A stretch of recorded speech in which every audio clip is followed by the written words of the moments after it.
Hello friends, very good evening. Welcome to the Hindu editorial analysis. Guys, good news for you.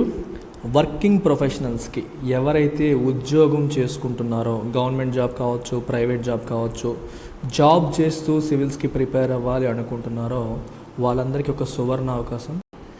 LTX classes working professionals కోసం new batches అనేవి start చేయడం జరుగుతుంది. కొత్త batch start చేయడం జరుగుతుంది from 1st August. So మీరు ఎవరైనా సరే గవర్నమెంట్ జాబ్ కావచ్చు, ప్రైవేట్ జాబ్ కావచ్చు, మీరు ప్రిపేర్ చేస్తూ ఉంటే దాంతోపాటు యూపీఎస్సీని బ్యాలెన్స్ చేసుకుంటూ ప్రిపరేషన్ ముందుకు తీసుకెళ్ళాలి అనుకుంటే ఇది మీకు ఒక మంచి గోల్డెన్ ఆపర్చునిటీ. చాలామందికి డౌట్స్ ఉన్నాయి, ఎలా ప్లాన్ చేస్తున్నారు సార్, ఎలా ఉండబోతోంది అని చాలా డౌట్స్ ఉన్నాయి. ఈ డౌట్స్ అన్నీ మీరు క్లియర్ చేసుకోవాలనుకుంటే ఈరోజు రాత్రి 7 గంటలకి మన యాప్లో, ఎల్టీఎక్స్ క్లాసెస్ యాప్లో ఈ ఓపెన్ సెషన్ అనేది జరగబోతుంది. సో ఇది అటెండ్ కావాలంటే మీరు చేయాల్సిందంతా మన వెబ్సైట్లో LTXclasses.com వెబ్సైట్లో యూపీఎస్సీ డెమో అని చెప్పి సెర్చ్లో కొట్టండి. ఇది ఒక ఫ్రీ కోర్సు. ఈ ఫ్రీ కోర్సులోకి మీరు ఎన్రోల్ అవ్వండి చాలు. మీరు ఏం చేయక్కలేదు, దీనికి రూపాయి కూడా పే చేయక్కలేదు. అందులోనే మీకు 7 PM కల్లా మీకు క్లాస్ లైవ్ అవుతుంది, మీకు యాప్లో కనిపిస్తుంది. సరిగ్గా 7 గంటలకు మీరు ఓపెన్ చేస్తే లైవ్ అని కనిపిస్తుంది. క్లిక్ అండ్ అటెండ్ ద సెషన్లో మీరు నాతో ఇంటరాక్ట్ అవ్వచ్చు. నేను మీకు నా ప్లాన్ ఏంటి, నా ప్లాన్ ఆఫ్ యాక్షన్ ఏంటి, మన స్ట్రాటజీ ఏంటి మెథడాలజీ మనం ఫాలో అయ్యేది, do we provide mentorship or not, do we provide guidance or not, ఇవన్నీ కూడా నేను డిస్కస్ చేస్తాను. సో ఇనాగరల్ ఆఫర్ కింద రెగ్యులర్ యూపీఎస్సీ ఇన్ఫినిటీకి ఎంత ఫీజు ఉందో అదే ఫీజుకి వర్కింగ్ ప్రొఫెషనల్స్ కూడా ఇవ్వడం జరుగుతుంది. ఫ్యూచర్లో వర్కింగ్ ప్రొఫెషనల్స్కి ఫీజు పెరుగుతుంది, ఎందుకంటే మీకు సెపరేట్గా మెంటర్షిప్ కూడా ప్రొవైడ్ చేసే ప్లాన్లో నేను ఉన్నాను కాబట్టి. సో అందుకే ఎవరైతే ప్లాన్ చేస్తున్నారో వాళ్ళందరూ కూడా try to come by 31st July. A doubts ఉన్నా సరే ఈరోజు జరగబోయే 7 PM సెషన్లో మీరు పార్టిసిపేట్ చేసి అడగవచ్చు. మీకు ఈఎంఐలో జాయిన్ అయ్యే అవకాశం కూడా ఉంది. కింద కాంటాక్ట్ నెంబర్ కూడా ఉంది. డౌట్ ఏమైనా మేడం కాల్ చేయండి. కాలేజ్ స్టూడెంట్స్ కోసం కూడా యూపీఎస్సీ ఇన్ఫినిటీ లాంచ్ చేస్తున్నాం సెపరేట్గా 1st August నుంచి. ఆల్రెడీ మీకు ఇది కూడా ముందు నుండి చెప్పడం జరిగింది. సో ఇది కూడా ఇనాగరల్ ఆఫర్ కింద కేవలం 3,000 per monthకి ప్రోగ్రామ్ ఆఫర్ చేయడం జరుగుతుంది. ఇది మీరు 3 సంవత్సరాల ప్రోగ్రామ్గా తీసుకోవచ్చు, లేదా 2 years ప్రోగ్రామ్గా తీసుకోవచ్చు. ఫ్లెక్సిబిలిటీ ఉంటుంది. I will do one more open session even for UPSC infinity for college students. దీనికి కూడా ఓపెన్ సెషన్ చేస్తాను, తర్వాత మనం డిస్కస్ చేద్దాం ఎలా చేయాలి ఏంటి అనేది కూడా. ఇది కూడా 1st Augustకి కేవలం 3,000 per monthతో మీరు వెళ్ళొచ్చు. ఇది నేను ఒక పెట్ ప్రోగ్రామ్ లాగా తీసుకున్నాను. ఎర్లీ స్టేజ్ నుంచి స్టూడెంట్స్కి ప్రిపరేషన్ అందించాలి, ముందుకు తీసుకెళ్లాలనే ఆబ్జెక్టివ్తో ఇది ప్లాన్ చేయడం జరిగింది. ఫర్దర్ డీటెయిల్స్ కోసం ఇక్కడ ఉన్న కాంటాక్ట్ నెంబర్కి మీరు కాల్ చేసి డీటెయిల్స్ కనుక్కోవచ్చు. ఇది మనం వర్కింగ్ ప్రొఫెషనల్స్ కోసం చూసాము, కాలేజ్ స్టూడెంట్స్ కోసం చూసాము. ఇంకా రెగ్యులర్ యూపీఎస్సీ ప్రిపేర్ అయ్యే వాళ్ళందరికీ, అంటే ఫుల్ టైం యూపీఎస్సీ ప్రిపరేషన్ ఉన్న వాళ్ళకి 2 ఆప్షన్స్ ఉన్నాయి. ఆఫ్లైన్ మనకి హైదరాబాద్ అండ్ వైజాగ్లో అవైలబుల్ ఉంది. ఆన్లైన్ మీకు ఎనీ టైం ఎనీ ప్లేస్ నుంచి మీరు అటెండ్ కావచ్చు. So you can see all the courses here and course fee here. So 5,000 per month EMI option కూడా ఉంది. ఈ ఫీజు అంతా కూడా 31st July వరకు మాత్రం వ్యాలిడ్, లైఫ్ టైం వ్యాలిడ్తో వస్తుంది. నేను ఫీజు పెరుగుతుందని చెప్పాను, ఇంకా పెంచలేదు. సో 31st July వరకు మళ్ళీ ఎక్స్టెండ్ చేయడం జరిగింది. 1st August నుంచి ఫీజు అనేది పెరుగుతుంది. ఆఫ్లైన్ కావాలనుకునే వాళ్ళకి 3 రోజుల పాటు ఫ్రీగా డెమో కూడా అటెండ్ కావచ్చు. మీరు ఇన్స్టిట్యూట్కి వెళ్ళి మన ఇన్స్టిట్యూట్కి వచ్చి డెమో అటెండ్ అవ్వచ్చు కూడా. అలాగే we're also offering optionals. So 5 optionals offer చేస్తున్నాం. So public administration, you can see all of them here. Public administration, PSIR, sociology, anthropology, Telugu literature, ఇలా 5 ఆప్షన్స్ ఆఫర్ చేస్తున్నాం. సో ఫీజు కూడా మీకు కనిపిస్తుంది. రికార్డెడ్ అయితే 25, లైవ్ అండ్ రికార్డ్ అయితే 30, and you have an EMI option 5,000 per month మీరు pay చేసి join అవ్వచ్చు. This is the phone number, comes with life time validity. So ఇది ఇవాల్టి ఎడిటోరియల్ అమ్మ. టైటిల్ వచ్చేసి మనకి డెఫిసిట్ డెట్ అని చెప్పి కనిపిస్తుంది, డెఫిసిట్ డౌట్స్ అని చెప్పి కనిపిస్తుంది. ఇక్కడ ఏ డెఫిసిట్ గురించి మాట్లాడుతున్నారు అంటే predominantly they are talking about current account deficit. Current account deficit అనేది బాగా పెరిగిపోతుంది.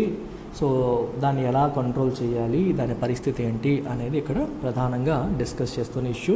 బట్ లోపలికి వెళ్ళే ముందు as usual current account deficit అంటే ఏంటి, అసలు కరెంట్ అకౌంట్లో ఏముంటాయి అనేది కూడా ఒకసారి మనం చూసేద్దాం. సో దీనికోసం మన ఎకనామిక్ సర్వే 2021-22 లోంచి నేను తీసుకున్న డాక్యుమెంట్ ఇది.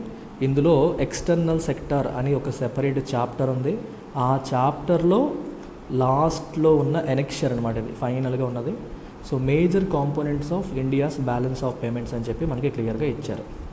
సో దీంట్లో రెండు ఉంటాయి మనకి ప్రధానంగా, కరెంట్ అకౌంట్ ఒకటిని, రెండవది capital account. So here we are interested in current account. Balance of payments అంటే అర్థం ఏంటి, కొంచెం మీరు అబ్జర్వ్ చేస్తే సింపుల్ టర్మ్స్లో చెప్తాను. ఏదైనా ఒక కంట్రీ, ఇప్పుడు ఇండియా తీసుకున్నారనుకోండి, let's take India for example, and rest of the world on the other side. So భారతదేశం నుండి విదేశాలకి ఎక్స్పోర్ట్స్ అవుతూ ఉంటాయి, విదేశాల నుంచి భారతదేశానికి ఇంపోర్ట్స్ అవుతూ ఉంటాయి. మనీ ఫ్లో అనేది దేశం నుంచి బయటకు వెళ్తూ ఉంటుంది, లోపలికి వస్తూ ఉంటుంది. మనం మనీని, వస్తువుల్ని ఎక్స్పోర్ట్ చేసినప్పుడు మనీ ఏమవుతుందమ్మా, లోపలికి వస్తుంది, అంతే కదా. You are exporting your goods. So మరి నువ్వు ఎక్స్పోర్ట్ చేసిన గుడ్స్కి వాళ్ళు పేమెంట్ చేస్తారు, మనీ కమ్స్ ఇన్. అలాగే when you are importing goods, the money flows out.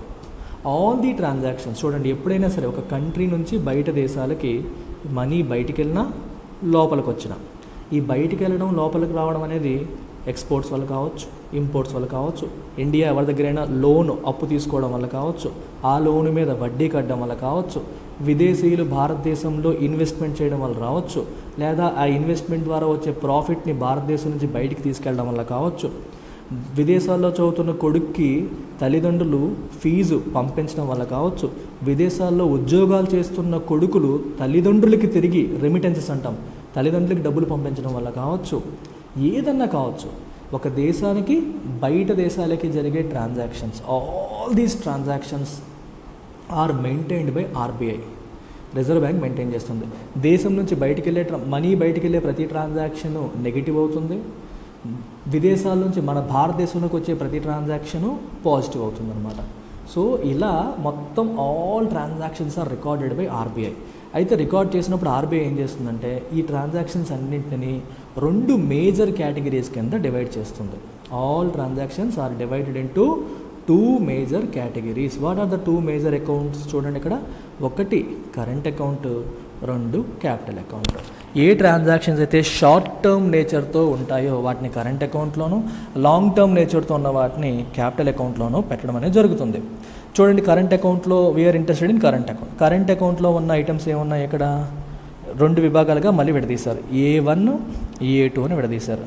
A1లో merchandise trade balance అని రాశారు, A2లో ఇన్విజిబుల్స్ అని చెప్పి రాశారు. రెండు మేజర్ కేటగిరీస్. మర్చెండైజ్ అంటే ఏంటి, గుడ్స్ అనమాట. సో మర్చెండైజ్ అంటే మర్చెండైజ్ ఎక్స్పోర్ట్స్ అంటే goods exports, goods imports. Export చేసినప్పుడు మనీ లోపలికి వస్తుంది, సో కాబట్టి ఇది మనకి పాజిటివ్ ట్రాన్సాక్షన్. ఇంపోర్ట్ చేసేటప్పుడు మనీ బయటికి వెళ్తుంది, కాబట్టి ఇది నెగిటివ్ ట్రాన్సాక్షన్. మీకు అర్థమవుతుందా? ఇది ఈ ఎక్స్పోర్ట్స్ ఇంపోర్ట్స్. ఇప్పుడు పాజిటివ్స్ నెగిటివ్స్ని మనం బ్యాలెన్స్ చేయగా చివరికి వచ్చేది balance.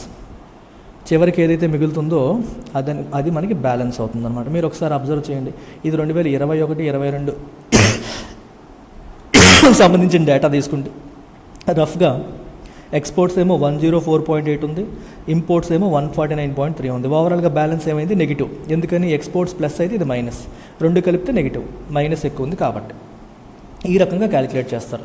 So merchandise trade balance ఇండియాలో ఎప్పుడు ఆల్మోస్ట్ ఎవ్రీ టైం నెగిటివే ఉంటుంది. చూడండి, ఇక్కడ నెగిటివ్, ఇక్కడ నెగిటివ్, ఆల్మోస్ట్ ఎవ్రీ క్వార్టర్ కూడా నెగిటివే ఉంటుంది. సో కరెంట్ అకౌంట్లో మొదటి పార్ట్ అయిన merchandise trade balance almost always ఇండియాకి నెగిటివ్, ఎందుకంటే ఇండియా ఇంపోర్ట్స్ చేసుకునేవి ఎక్కువ, ఎక్స్పోర్ట్ చేసుకునేవి తక్కువ గుడ్స్లో. నెక్స్ట్ రెండో కేటగిరీ ఇన్విజిబుల్స్. ఇన్విజిబుల్స్లో మనకి సర్వీసెస్, ట్రాన్స్ఫర్స్, ఇన్కమ్ మూడు కేటగిరీస్ ఉన్నాయి. సర్వీసెస్ అంటే మనకి సాఫ్ట్వేర్ కావచ్చు, కన్సల్టెన్సీ సర్వీసెస్ కావచ్చు, ఇలాంటివి అనమాట. సర్వీసెస్లో జనరల్గా ఇండియాకి పాజిటివ్ ఉంటుంది, చూడండి పాజిటివ్ కనిపిస్తున్నాయి. సో ఇండియా ఎక్కువ సర్వీసెస్ ఎక్స్పోర్ట్ చేస్తుంది more than it imports. Services export చేయడం అంటే అర్థం ఏంటి, భారతదేశంలో ఒక కంపెనీ ఉంది, అమెరికాలో ఉన్న ఒక కంపెనీకి అవసరమైన సర్వీసెస్ ఇక్కడ నుంచి అందించింది సాఫ్ట్వేర్ ద్వారా లేకపోతే ఆన్లైన్లో. సో దీన్ని సర్వీసెస్ ఎక్స్పోర్ట్ చేయడం అంటాం. వస్తువు అనుకోండి ఫ్లైట్లోనో దేంట్లోనో పంపాలి, ఇది ఈమెయిల్లోనే వెళ్ళిపోతాయి. సర్వీసెస్ జనరల్గా మనకి పాజిటివ్. నెక్స్ట్ వచ్చేసి ట్రాన్స్ఫర్స్. ట్రాన్స్ఫర్స్ అంటే మనకి ఇందాక చెప్పాను మీకు, మన పేరెంట్స్ మనకి మన అమెరికాలో చదువుకుంటున్నాం, పేరెంట్స్ డబ్బులు పంపించారు, అది ట్రాన్స్ఫర్ కిందకి వస్తుంది. లేదా మనం అమెరికాలో ఉద్యోగం చేస్తున్నాము, మన పేరెంట్స్కి డబ్బులు పంపించాం, అది కూడా ట్రాన్స్ఫర్ కిందకి వస్తుంది. So all these remittances come under, remittances అంటాం వీటిని, దే కమ్ అండర్ ట్రాన్స్ఫర్స్ అనమాట. మూడో కేటగిరీ ఇన్కమ్. ఇన్కమ్ అంటే విదేశాలకు చెందిన ఒక కంపెనీ భారతదేశంలో పెట్టుబడి పెట్టింది, రైట్. భారతదేశంలో ఒక పెద్ద కంపెనీ పెట్టిన తర్వాత దాని మీద ప్రాఫిట్ వచ్చింది, ఆ ప్రాఫిట్ని తీసుకెళ్ళిపోయింది అనుకోండి, అది ఇన్కమ్ కిందకి వస్తుంది. అంటే పెట్టుబడి మీద, ఇన్వెస్ట్మెంట్ మీద వచ్చే దాన్ని మనం ప్రాఫిట్ అంటాం. ఈ ప్రాఫిట్ కావచ్చు, అలాగే లోన్స్, మనం లోన్ తీసుకున్నాం అనుకోండి, లోన్ మీద చెల్లించాల్సిన ఇంట్రెస్ట్ కావచ్చు, లేదా మనం ఎవరికైనా లోన్ ఇచ్చామనుకోండి, ఇచ్చిన లోన్ పైన మనకు వచ్చే ఇంట్రెస్ట్ కావచ్చు, వీటన్నిటిని మనం ఏమంటాం ఇంట్రెస్ట్ ఇన్కమ్. పెట్టుబడుల మీద వచ్చే ప్రాఫిట్లు అవన్నీ ఇన్కమ్ కేటగిరీలోకి వస్తాయి. అర్థమైందా? ఈ రకంగా మనకి కరెంట్ అకౌంట్లో 2 categories, invisibles and then current account, అది మర్చెండైజ్ ట్రేడ్ బ్యాలెన్స్ ఉంటుంది. ఓవరాల్గా మనకి పాజిటివ్ అయితే పాజిటివ్, నెగిటివ్ అయితే నెగిటివ్. ఇది 2011, 12, 21, 22 డేటా. నెగిటివ్ ఉంటే మనకి కరెంట్ అకౌంట్ డెఫిసిట్ ఉంది అని అర్థం. సో ఇది మీకు అర్థమైతేనే సీన్ అర్థమవుతుంది, అందుకని ఇది మాట్లాడు. అయితే కరెంట్ అకౌంట్లో మెజారిటీ మనకి డెఫిసిట్ రావడానికి కారణం ఫస్ట్ పార్ట్. సెకండ్ పార్ట్ మనకి జనరల్గా పాజిటివ్ ఉంటుంది, ఇన్విజిబుల్స్లో పాజిటివ్ ఉంటుంది. ఈ ఫస్ట్ పార్ట్లో నెగిటివ్ ఎక్కువ ఉంటుంది. ఈ రెండింటిని మళ్ళీ చూసుకుంటే నెగిటివ్ ఎక్కువగా కనిపిస్తుంది, కాబట్టి కరెంట్ అకౌంట్ డెఫిసిట్లో ఉందని చెప్తూ ఉంటాం.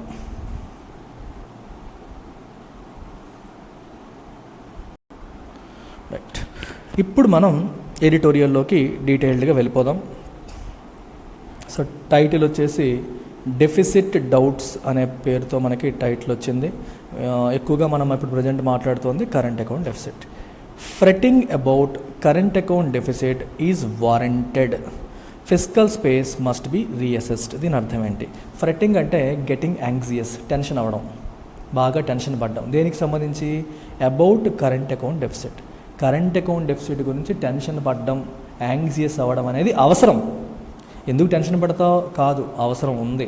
కరెంట్ అకౌంట్ డెఫిసిట్ పెరిగిపోతుంది, దాన్ని కంట్రోల్ చేయాల్సిన అవసరం ఉంది. సో దాని గురించి మనం టెన్షన్ పడాలి. It is necessary. Is warranted అంటే ఈజ్ నెససరీ అని అర్థం. Also fiscal space must be reassessed. అసలు మనకి ఫిస్కల్ స్పేస్, ఆదాయం ఎంత ఉంది, ఖర్చులు ఎలా అవుతున్నాయి, మళ్ళీ ఒకసారి చూసుకోవాలి. గవర్నమెంట్ ఏమైనా యాక్షన్స్ తీసుకోవచ్చా, తీసుకోలేదా, తీసుకోకూడదా అనేది, చేయగలుగుతామా చేయలేమా అనేది ఒకసారి మళ్ళీ రీఅసెస్మెంట్, మళ్ళీ ఒకసారి క్యాలిక్యులేషన్ చేసుకోవాలి. ఎందుకంటే month on month, year on year, quarter on quarter government యొక్క ఇన్కమ్స్ వేరీ అవుతూ ఉంటాయి. ఒకప్పుడు మనం మన ఇన్కమ్ ఎంత ఉంటుందని ఎక్స్పెక్ట్ చేస్తాం, కానీ ఇన్కమ్ అనుకున్న దానికంటే ఎక్కువ రావచ్చు. ఒకవేళ ఎక్కువ వస్తే ఇంతకుముందు ఏదైతే ప్లాన్ చేయలేదో ఆ యాక్షన్ కూడా మనం ఇప్పుడు ప్లాన్ చేసే అవకాశం అనేది ఉంటుంది. So fiscal space must be రీఅసెస్డ్.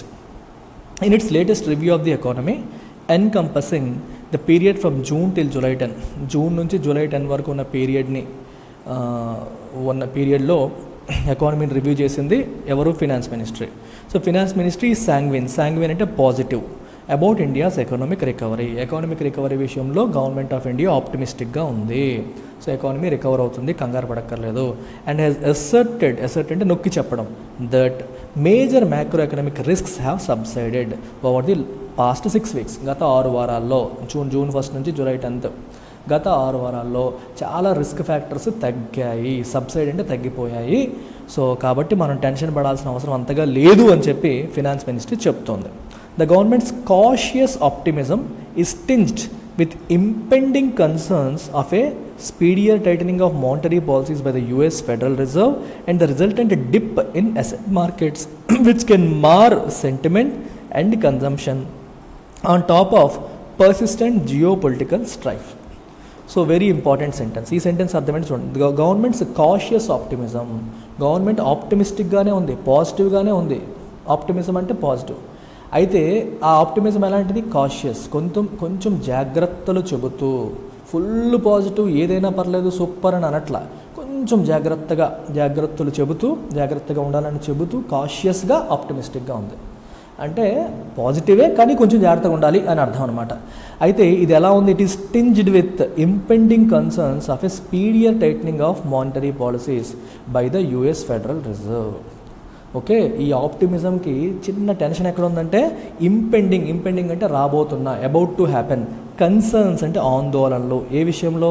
Of a speedier tightening of monetary policies. Monetary policy tightening అనేది ఇంకా ఫాస్ట్గా చేయబోతుంది యుఎస్ ఫెడరల్ రిజర్వ్ అని చెప్పి చిన్న కన్సర్న్.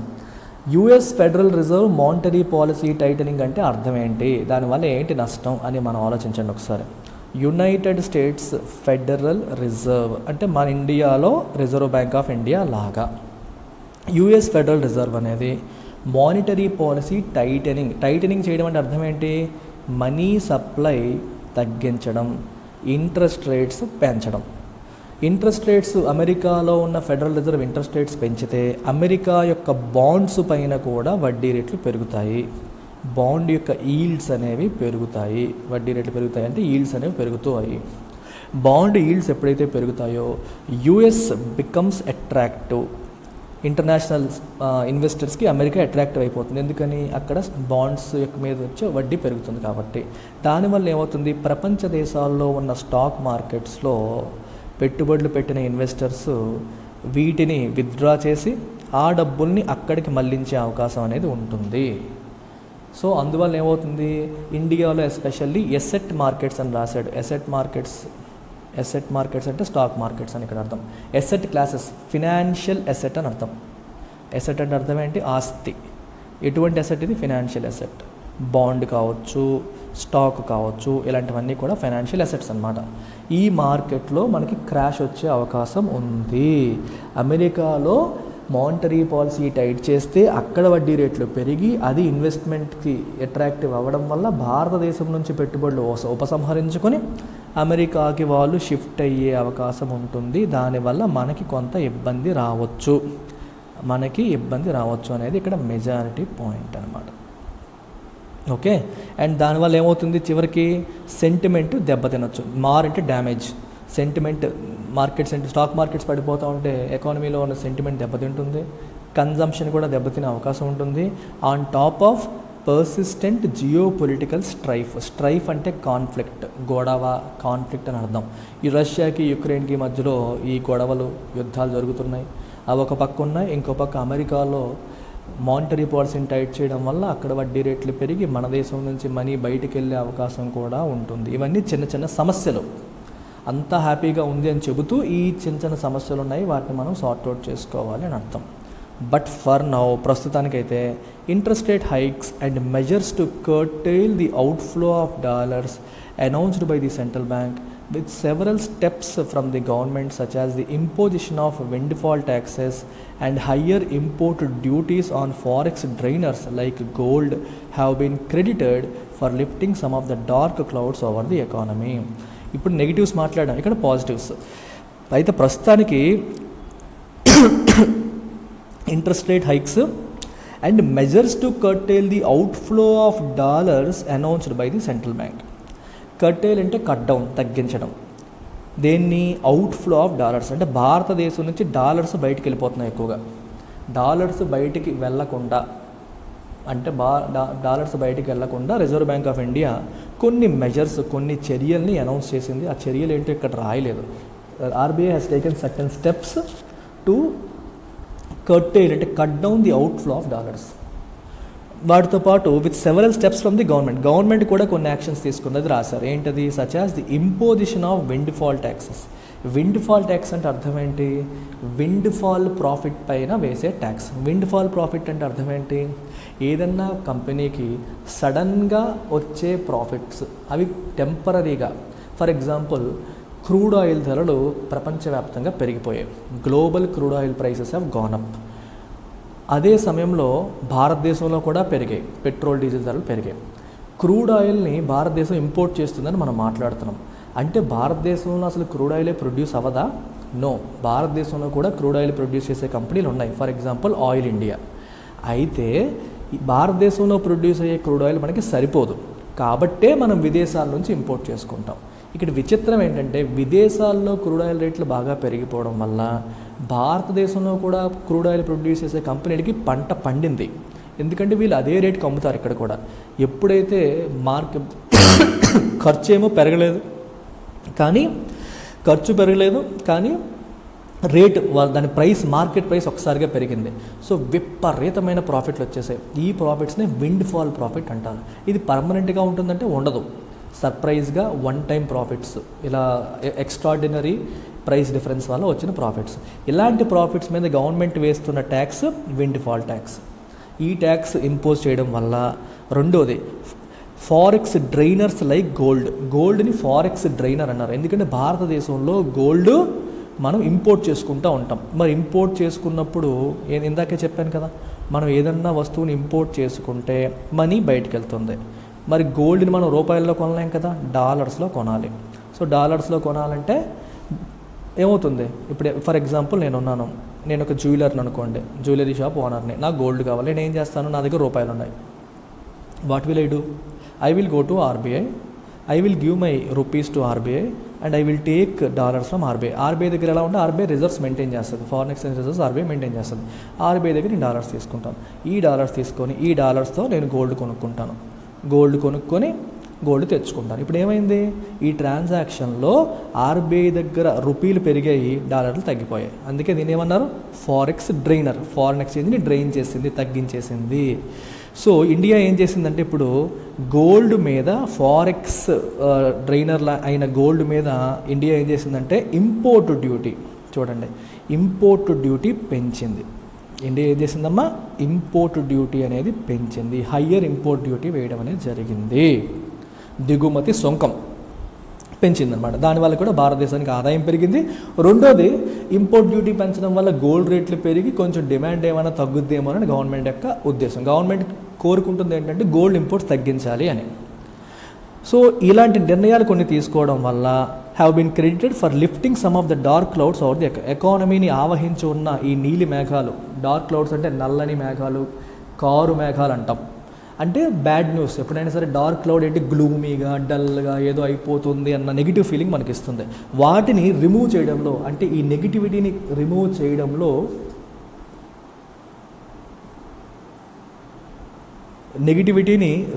చేయడంలో ఇవి హెల్ప్ అవుతాయి. మీకు అర్థమవుతుందా? నెగిటివిటీని రిమూవ్ చేయడంలో ఇవి కొంత హెల్ప్ చేశాయి. Have been created for lifting some of the dark clouds over the economy అని అర్థం. Despite excise duty cuts on petrol and diesel, the ministry believes India's fiscal math for the year will not unravel thanks to the recent tax levies and healthy goods and services tax collections that could get healthier as some GST rate hikes kick in from Monday. Very important sentence. ఇవి positive న్యూస్లు. ఇంకోవైపు చూడండి, petrol diesel మీద inflation తగ్గించడం కోసం అని చెప్పి petrol diesel మీద గవర్నమెంట్ ఆఫ్ ఇండియా ఎక్సైజ్ డ్యూటీని తగ్గించింది. అయితే తగ్గించినప్పటికీ కూడా మినిస్ట్రీ ఏం నమ్ముతోంది? India's fiscal math for the year will not unravel. అంటే మనకిప్పుడు ఇక్కడ ఇన్కమ్ తగ్గిపోయింది కదా, మనం అనుకున్న లెక్కలన్నీ పటాపంచలు అయిపోతాయి, కకావికలం అయిపోతాయి అని భయపడక్కర్లేదు. అన్రావెల్ అంటే మొత్తం ఇప్పుడు చూడండి, ఒక షర్ట్ ఉందనుకోండి, షర్టు ఎన్నో రకాలుగా కుడితే కొద్దిగా షర్ట్ రెడీ అవుతుంది. కొంచెం చిరిగింది అనుకోండి, మొత్తం అంతా చిరిగిపోవడం, దాన్ని అన్రావెలింగ్ అంటే కంప్లీట్గా చిరిగిపోవడం, కంప్లీట్గా ముక్కలుగా విడిపోవడం, దాన్ని అన్రావెలింగ్ అంటాం.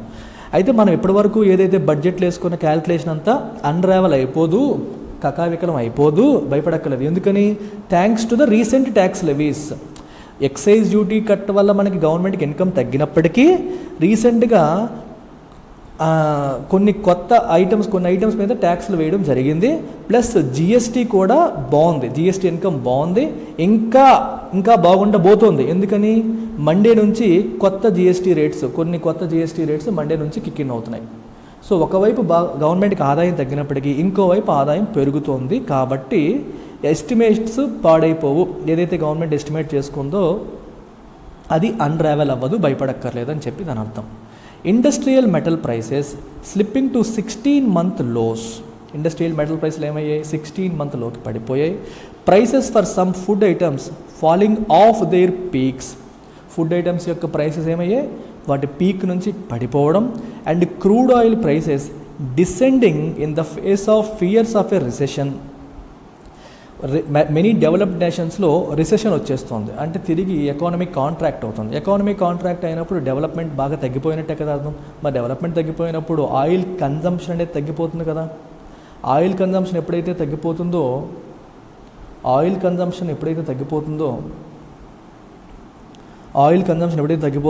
మరి ఆయిల్ రిక్వైర్మెంట్ తగ్గిపోయినట్టే కదా. సో రిక్వైర్మెంట్ తగ్గినప్పుడు ఆయిల్ రేట్లు ఏమవుతున్నాయి? తగ్గుతున్నాయి, డిసెండింగ్. సో ఈ కారణాల వల్ల ఆయిల్ రేట్లు తగ్గడం అనేది మనం చూస్తున్నాము. ఇవన్నీ ప్లస్లు అనమాట. మెటల్ ప్రైస్లు తగ్గాయి, ఫుడ్ ఐటమ్స్ ప్రైస్లు కూడా కొన్ని పీక్స్ నుంచి కొంచెం తగ్గాయి. అలాగే ఆయిల్ ప్రైసెస్ కూడా ఎందుకు తగ్గుతున్నాయి? రిసెషన్, కొన్ని దేశాల్లో రిసెషన్ వస్తుందన్న దీనివల్ల డిమాండ్ తగ్గి ఆయిల్ ప్రైసెస్ కూడా కొంచెం కూల్ అయ్యాయి. ఇవన్నీ గుడ్ సైన్స్, ఇవన్నీ హెల్ప్ చేశాయి. హౌఎవర్, అయినప్పటికీ ఇక్కడ చూడండి, ఒక సెంటెన్స్ ఏమో పాజిటివ్, ఒక సెంటెన్స్ ఏమో negative. If these fears do not translate in to a sustained and meaningful drop in food and energy prices. ఇప్పుడు ఏదైతే మనం మాట్లాడామో ఇవి నిజంగానే ట్రాన్స్లేట్ అయ్యి ఫుడ్ ప్రైసెస్, ఆయిల్ ప్రైసెస్ నిజంగా తగ్గిపోతే గొడవే లేదు. ఇప్పుడు మాట్లాడుతుంది ఏంటి, ఫుడ్ ప్రైసెస్ తగ్గుతున్నాయి, ఆయిల్ ప్రైసెస్ తగ్గుతున్నాయి, ఇవి తగ్గితే మనకి మంచిదే. ఒకవేళ తగ్గకపోతే ఇండియా యొక్క కరెంట్ అకౌంట్ డెఫిసిట్ అనేది will deteriorate in 22-23 on account of costlier imports and tepid exports. అర్థమైందా? ఫుడ్ మనం ఏవైతే ఐటమ్స్ మనం ఇంపోర్ట్ చేసుకున్న, for example edible oil, sunflower oil, palm oil ఏమో ఇండోనేషియా నుంచి, సన్ఫ్లవర్ ఆయిల్ ఏమో యుక్రెయిన్ నుంచి మనం ఇంపోర్ట్ చేసుకుంటూ ఉంటాం. ఇలా ఇంపోర్ట్ చేసుకునే వస్తువులు తగ్గుతున్నాయి అంటే మనకి మంచిదే, ఇంపోర్ట్ కాస్ట్ తగ్గుతుంది. ఒకవేళ అనుకున్నట్టుగా వాటి ప్రైసులు తగ్గకపోతే, మన ఇంపోర్ట్ బిల్లు తగ్గకపోతే కరెంట్ అకౌంట్ డెఫిసిట్ ఇంకా డిటీరియోరేట్ అయ్యే అవకాశం ఉంటుంది, ఇంకా పెరిగిపోయే అవకాశం ఉంటుంది. ఎందువల్ల? ఇంపోర్ట్స్ కాస్ట్లీ అయిపోవడం వల్ల. ప్లస్ ఎక్స్పోర్ట్స్ ఎలా ఉన్నాయి? టెపిడ్ అంటే అంత యాక్టివ్గా లేకపోవడం, అంత గొప్పగా లేకపోవడం, డల్గా ఉండడం అని అర్థం అన్నమాట. ఎక్స్పోర్ట్స్ డల్ ఉన్నాయి, ఇంపోర్ట్స్ ఏమో కాస్ట్లీర్ అయిపోతున్నాయి. On the merchandise account the ministry has cautioned. Ministry జాగ్రత్త చెప్పింది. మర్చెండైజ్ అంటే గుడ్స్, చెప్పాను కదా మీకు 2 ఉంటాయి పార్ట్స్, మర్చెండైజ్, రెండోది ఇన్విజిబుల్స్. అందులో మర్చెండైజ్ పోర్షన్లో మనం we're talking about these things. India's high import dependence for fuel means oil price trajectories effect most macro parameters. India ఎక్కువగా ఆయిల్ ఇంపోర్ట్స్ మీద డిపెండ్ అవుతుంది కాబట్టి దాని అర్థం ఏంటి? Oil price trajectories effect most macro parameters. చాలా మ్యాక్రో పారామీటర్స్ని oil price trajectories అనేవి ఎఫెక్ట్ చేస్తాయి. ట్రాజెక్టరీ అంటే the path taken by a commodity, అంటే పెరగడం, తగ్గడం. ఆయిల్ ప్రైస్ పెరుగుతుందా తగ్గుతుందా అనే దానివల్ల చాలా పారామీటర్స్ మారిపోతాయి అని అర్థం. చాలా మ్యాక్రో పారామీటర్స్ అని మోడిఫై చేస్తుంది. For example inflation. వరల్డ్లో క్రూడ్ ఆయిల్ రేట్లు పెరిగాయి అనుకోండి, ఇండియాలో పెట్రోల్ డీజిల్ రేట్లు పెరుగుతాయి. పెట్రోల్ డీజిల్ రేట్లు పెరిగితే ట్రాన్స్పోర్టేషన్ పెరుగుతుంది. ట్రాన్స్పోర్టేషన్ పెరిగితే market prices of vegetables, oils, రకరకాల వాటి మార్కెట్ ప్రైసెస్ పెరిగిపోతాయి. ఇన్ఫ్లేషన్ని ప్రపంచంలో ఉన్న ఆయిల్ ఇంపాక్ట్ చేస్తుంది. అలాగే గ్రోత్, ఎప్పుడైతే ఇన్ఫ్లేషన్ పెరుగుతుందో గ్రోత్ తగ్గిపోయే అవకాశం ఉంటుంది. కరెంట్ అకౌంట్ డెఫిసిట్ పెరిగిపోతుంది. ఫిస్కల్ మేనేజ్మెంట్, రూపీ ఏమో డిప్రిషియేట్ అయిపోతుంది. ఫిస్కల్ మేనేజ్మెంట్ కూడా కష్టం. ఈ మధ్యన కొంతమంది నాకు యూట్యూబ్లో అడుగుతున్నారు, రూపీ ఎలా డిప్రిషియేట్ అవుతుంది, రూపీ వాల్యూ ఎలా పెరుగుతుంది, రూపీ వాల్యూ ఎలా మారుతుంది అని చెప్పి అడుగుతున్నారు.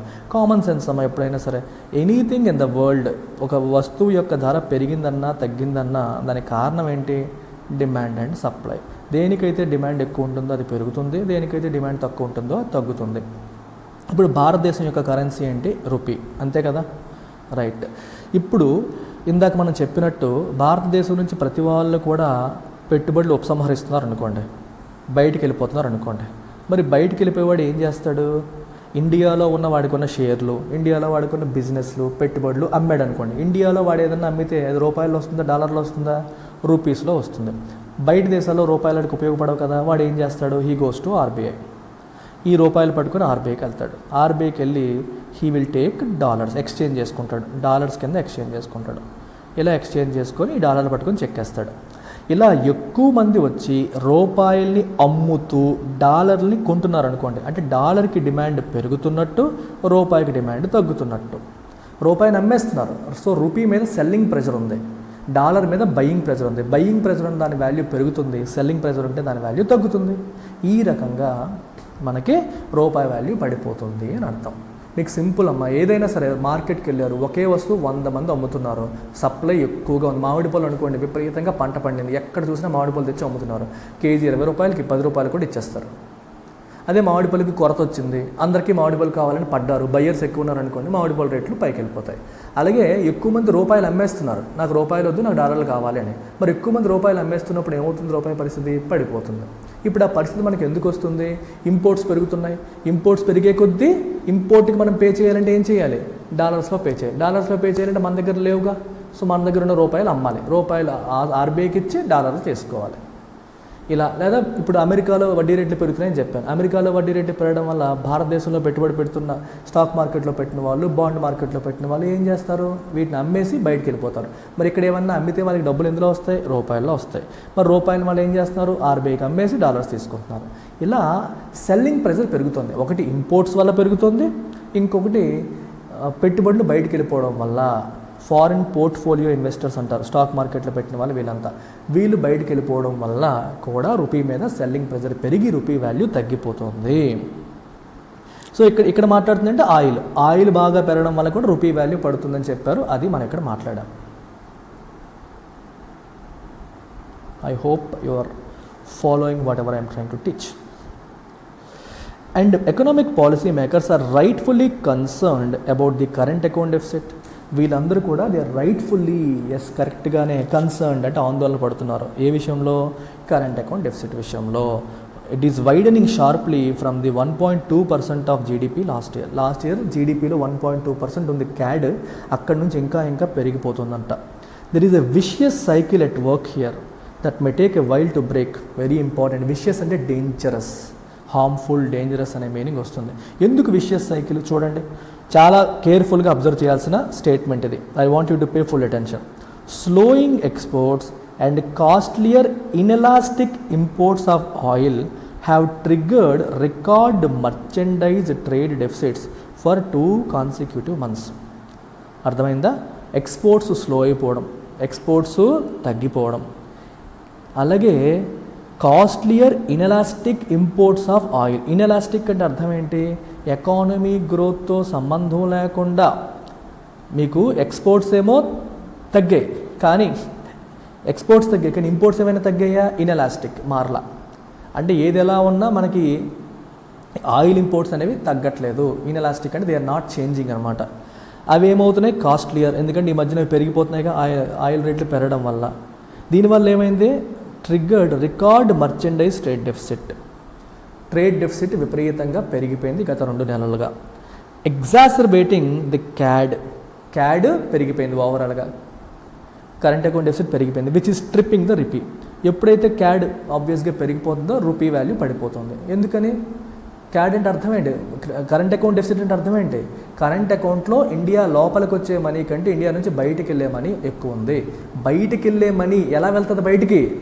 రూపాయల్లో అన్నీ కూడా డాలర్ల కింద మారేక కదా బయటికి వెళ్తాయి. అర్థమవుతుందా? చాలా ఇంపార్టెంట్ పాయింట్ అమ్మా ఇది. చూడండి, చాలా ఇంపార్టెంట్ పాయింట్. చూడండి, క్యాడ్ నెగిటివ్ అంటే అర్థం ఏంటి? బయటికి వెళ్ళేది ఎక్కువ ఉంది, లోపలికి వచ్చేది తక్కువ ఉంది అని అర్థం. లోపలికి వచ్చేది తక్కువ ఉంది. లెట్స్ అజ్యూమ్ లోపలికి వచ్చింది $100 అనుకోండి. ఈ $100 ఏమవుతాయి? ఆర్బీఐ దగ్గరికి వెళ్ళి ఈ డాలర్లు వాళ్ళు ఇచ్చి రూపాయల కింద మార్చుకొని లోపలికి వస్తారు. సో $1 ఈక్వల్ టు ₹50 అనుకోండి. సో 100 × 50 ఎంత అయింది? ₹5,000 లోపలికి వచ్చాయి. లోపలికి ₹5,000 వచ్చాయి. ఆర్బీఐ దగ్గరికి $100 కరెన్సీ చేరింది, ఫారిన్ ఎక్స్చేంజ్ కరెన్సీ చేరింది. బాగానే ఉంది. లెట్స్ అజ్యూమ్ బయటికి వెళ్ళేది $200 అనుకోండి. బయటికి వెళ్ళేది మన డాలర్స్లో చెప్పంగా, మన దగ్గర ఏముంటాయి? రూపాయలు ఉంటాయి. లెట్స్ సే ₹10,000 బయటికి వెళ్తుంది అనుకోండి. మరి ₹10,000 బయటికి వెళ్తే వాడు ఏం చేస్తాడు? ఫస్ట్ వాడు ఆర్బీఐ దగ్గరికి వెళ్తాడు. నా దగ్గర ₹10,000 నా డాలర్లు ఇవ్వు అంటాడు. సో $10,000 ఎన్ని డాలర్లు వస్తాయి? ఒక డాలర్కి ₹50 అనుకుంటే మీరు లెక్క ఏంటి ఒకసారి? ఒక డాలర్కి ₹50 అనుకోండి, ఇప్పుడు $200 వస్తాయి. సో వాడు ₹10,000 ఇచ్చేసి ఆర్బీఐ దగ్గర $200 తీసుకొని బయటికి వెళ్ళిపోతున్నాడు. కానీ ఆర్బీఐ దగ్గర $100 ఉన్నాయి. సో ఆర్బీఐ పాత అకౌంట్లోంచి ఇంకో $100 తీయాలి. అంటే ఇక్కడ డాలర్కి డిమాండ్ పెరుగుతుంది, రూపీకి డిమాండ్ తగ్గిపోతుంది. లోపలికి వస్తున్న రూపీస్ ఏమో తక్కువ, బయటికి వెళ్తున్న రూపీస్ ఏమో ఎక్కువ ఉన్నాయి. మనీ అవుట్ఫ్లో అనేది ఎక్కువ ఉంటుంది. ఈ అవుట్ఫ్లో లోపలికి వస్తున్న డాలర్లు తక్కువ, బయటికి వెళ్తున్న డాలర్లు ఎక్కువ ఉన్నాయి. దానివల్ల రూపీ మీద ప్రెషర్ పడిపోతుంది. డాలర్కి డిమాండ్ పెరిగిపోతుంది, రూపీకి ప్రెషర్ పెరిగిపోతుంది. రూపీకి ప్రెషర్ పెరిగి రూపీ వాల్యూ తగ్గిపోతుంది, ట్రిప్ అవుతుంది అని చెప్పి రాశారు. రూపీ వాల్యూ ఎప్పుడైతే తగ్గుతుందో ఇంపోర్ట్స్ ఇంకా కాస్ట్లీ అయిపోతాయి. అంతేనా? $1 ఈక్వల్ టు ₹50 అనుకోండి. మనకి $10 ఇంపోర్ట్ చేసుకుంటే 10 × 50 ₹500 ఖర్చు అయింది. ఇప్పుడు రూపీ వాల్యూ పడి $1 ఈక్వల్ టు ₹60 అయింది అనుకోండి. ఇదే $10కి మనం ఇప్పుడు ₹600 పే చేయాల్సి వస్తుంది. మీకు అర్థమైందా? ఇంపోర్ట్స్ పెరిగిపోవడం వల్ల, కరెంట్ అకౌంట్ డెఫిసిట్ పెరిగిపోవడం వల్ల రూపీ వాల్యూ పడిపోతుంది. రూపీ వాల్యూ పడిపోవడం వల్ల మళ్ళీ ఇంపోర్ట్స్ ఇంకా ఎక్స్పెన్సివ్ అయిపోతున్నాయి, making imports even costlier and widening the CAD further. ఈ రకంగా మనకి విషియస్ సైకిల్ ఎక్కడైతే స్టార్ట్ అయిందో, క్యాడ్ పెరిగింది, ఇంపోర్ట్స్ పెరిగిపోయాయి ఎక్స్పోర్ట్స్ కంటే, క్యాడ్ పెరిగింది, క్యాడ్ పెరిగి రూపీ వాల్యూ పడింది, రూపీ వాల్యూ పడడం వల్ల ఇంపోర్ట్స్ ఇంకా పెరిగాయి, ఇంపోర్ట్స్ ఇంకా పెరగడం వల్ల క్యాడ్ ఇంకా వైడెన్ అయింది, ఇంకా వైడెన్ అవ్వడం వల్ల మళ్ళీ రూపీ తగ్గింది. విషియస్ సైకిల్, ఒక నెగిటివ్ సైకిల్ సెటిల్ అయిపోతుందని చెప్పి చెప్తున్నారు ఇక్కడ.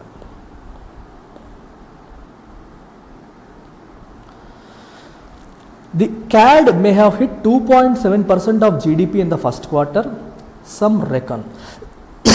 కరెంట్ అకౌంట్ డెఫిసిట్ అనేది ఫస్ట్ క్వార్టర్లో 2.7% ఆఫ్ జీడిపికి హిట్ అయినట్టుగా కనిపిస్తోందని చెప్పి అంటున్నారు. బట్ ఇఫ్ డెవలప్డ్ ఎకానమీస్ ఒకవేళ స్లో డౌన్ అయితే as expected and shale oil supplies pick up, developed economies రిసెషన్లోకి వెళ్ళి స్లో డౌన్ అయ్యి ఆయిల్ సప్లైస్ అనేవి పికప్ అయితే క్రూడ్ ఆయిల్ ఏమవుతుంది, could drop further, crude oil prices ఇంకా తగ్గొచ్చు. And the full year deficit may improve, ఫైనల్గా ఇప్పటికి డెఫిసిట్ ఎక్కువ ఉన్నప్పటికీ ఫైనల్గా డెఫిసిట్ అనేది ఇంప్రూవ్ అవ్వచ్చు, అంటే డెఫిసిట్ తగ్గొచ్చు అని చెప్పి చెప్తున్నారు. ఆయిల్ సప్లైస్ పెరిగితే ఏమవుతుంది, ఆయిల్ రేట్లు తగ్గుతాయి, ఆయిల్ రేట్లు తగ్గితే ఇంపోర్ట్ కాస్ట్ తగ్గుతుంది, డెఫిసిట్ ఇంప్రూవ్ అవ్వచ్చు. Finance minister Nirmala Sitharaman has assured అంటే అభయం ఇవ్వడం, ధైర్యం చెప్పడం, the country of a pointed item by item attack on inflation మీద ఐటమ్ బై ఐటమ్ అటాక్ చేయబోతున్నాము, వేటి వల్ల అయితే ఇన్ఫ్లేషన్ బాగా పెరిగిపోతుందో వాటన్నిటిని అటాక్ చేస్తాము, వాటన్నిటిని తగ్గించే ప్రయత్నం చేస్తాము అని చెప్పి నిర్మలా సీతారామన్ గారు ఎష్యూర్ చేశారు కంట్రీకి. To ensure growth prospects are not hindered, growth prospects అనేవి హిండర్ అంటే అడ్డంకి, గ్రోత్ ప్రాస్పెక్ట్స్కి అవకాశాలకు ఎటువంటి అడ్డంకులు లేకుండా ఉండేందుకు చేసేందుకు ఇన్ఫ్లేషన్ ఒకవేళ అడ్డొస్తే ఇన్ఫ్లేషన్ మీద ఐటమ్ బై ఐటమ్ మేము అటాక్ చేస్తాము అని చెప్పి చెప్పారు. If the fiscal deficit is not a concern, అంటే ఫిస్కల్ డెఫిసిట్ అనేది కన్సర్న్ కాకపోతే, అండ్ ఫిస్కల్ డెఫిసిట్ అంటే అర్థం ఏంటి, ఎక్స్పెండిచర్ అనేది ఇన్కమ్ కంటే బాగా ఎక్కువ ఉంటే అప్పుడు డెఫిసిట్ వస్తుంది.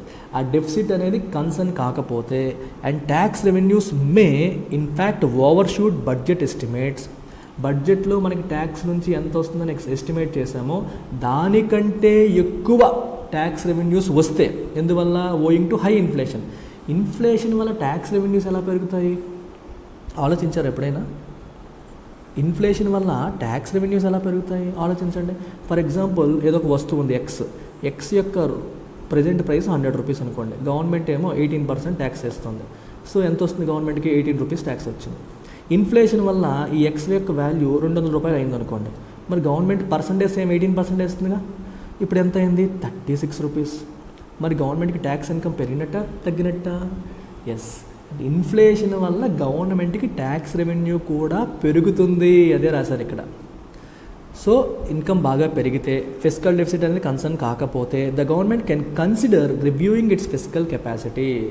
గవర్నమెంట్ ఎప్పుడు కూడా తన దగ్గర ఉన్న డబ్బులు బట్టి, ఇన్కమ్ బట్టి ఎక్స్పెండిచర్ బట్టి, అంటే ఇన్కమ్ బట్టి ఎక్స్పెండిచర్ ప్లాన్ చేసుకుంటుంది. అయితే అనుకున్న దానికంటే ఒకవేళ ఎక్కువ ఇన్కమ్ వస్తే గవర్నమెంట్ మరొక్కసారి తన ఫిస్కల్ కెపాసిటీని రివ్యూ చేసుకొని ఎక్స్పెండిచర్ పెంచవచ్చు అని అర్థం. And think of more measures to stimulate గ్రోత్ని స్టిమ్యులేట్ చేయడానికి, గ్రోత్ని ఉత్తేజపరచడానికి ఇంకా కొన్ని మెజర్స్ తీసుకోవచ్చు. అంటే ఏం చేయొచ్చు, కొత్త ప్రాజెక్ట్స్ టేకప్ చేయొచ్చు. And mitigate the detrimental effects of high inflation and interest rates on consumption and investments. Consumption పైన, ఇన్వెస్ట్మెంట్స్ పైన నెగిటివ్ ఇంపాక్ట్ ఉంది. దేనివల్ల? ఇన్ఫ్లేషన్ అండ్ ఇంట్రెస్ట్ రేట్స్ పెరిగితే ఇన్వెస్ట్మెంట్ ఎలా తగ్గుతుంది ఆలోచించండి ఒకసారి. ఇంట్రెస్ట్ రేట్స్ పెరిగితే కన్జంప్షన్ ఎందుకు తగ్గుతుంది, ఇన్వెస్ట్మెంట్స్ ఎందుకు తగ్గుతాయి? వడ్డీ రేట్లు పెరిగితే, నేను ఒక కంపెనీ పెట్టాను, నా కంపెనీ ఎక్స్పాండ్ చేద్దాం అనుకుంటున్నాను, దానికోసం బ్యాంక్ లోన్కి వెళ్దాం అనుకున్నాను, కానీ వడ్డీ రేట్లు పెరిగిపోయాయి. వడ్డీ రేట్లు పెరిగితే నేను ఏం చేస్తాను, అరే ఎంత లోన్ పెట్టి నేను వెళ్ళలేను, నా వల్ల కాదని చెప్పి నేను ఏం చేస్తాను, మానేస్తాను. అర్థమైందా? నేను మానేస్తాను. సో ఇన్వెస్ట్మెంట్ ఆగిపోతుంది. వడ్డీ పెరగడం వల్ల ఇన్వెస్ట్మెంట్ అయిపోయింది. లేదా నేను కారు కొందాం అనుకున్నాను, లోన్ తీసుకొని కొందాం అనుకున్నాను, కానీ విపరీతంగా రేట్లు ఉన్నాయి. రేట్లు ఎప్పుడైతే విపరీతంగా ఉన్నాయో నేను కారు కొనడం మానేశాను. ఇలా అనమాట. కన్జంప్షన్, ఇన్వెస్ట్మెంట్ రెండు మనకి ఇంట్రెస్ట్ రేట్స్ పెరిగిపోవడం వల్ల ఆగుతాయి, ఇన్ఫ్లేషన్ వల్ల కూడా దెబ్బతింటాయి. దానివల్ల డెట్రిమెంటల్ అంటే హార్మ్ఫుల్. దీనివల్ల వచ్చే నెగిటివ్ ఎఫెక్ట్స్ని మిటిగేట్ అంటే తగ్గించడానికి, గ్రోత్ని స్టిమ్యులేట్ చేయడానికి గవర్నమెంట్ ఇంకొన్ని మెజర్స్ తీసుకోవచ్చు. ఆలోచించాలి, గవర్నమెంట్ ఇంకా ఏ మెజర్స్ తీసుకోవాలని ఆలోచించి చేయాలి. ఎప్పుడు డబ్బులు సరిగ్గా ఉన్నాయి అనిపిస్తే. ఇన్ఫ్యాక్ట్ డబ్బులు గవర్నమెంట్ దగ్గర పెరిగే ఉంటాయి, ఎందుకంటే ఇన్ఫ్లేషన్ ఎక్కువ ఉంది కాబట్టి గవర్నమెంట్కి ట్యాక్స్ రెవెన్యూ కూడా అనుకున్న దానికంటే ఎక్కువే వచ్చి ఉంటుంది. సో దాన్ని ఉపయోగించి గవర్నమెంట్ గ్రోత్ని స్టిమ్యులేట్ చేయడానికి కొన్ని మెజర్స్ తీసుకొచ్చే ఆలోచన చేయాలి అని ఫైనల్గా ఇక్కడ మనకి చెప్తున్నారు. So this is all about today's editorial. I hope you have caught every bit of it.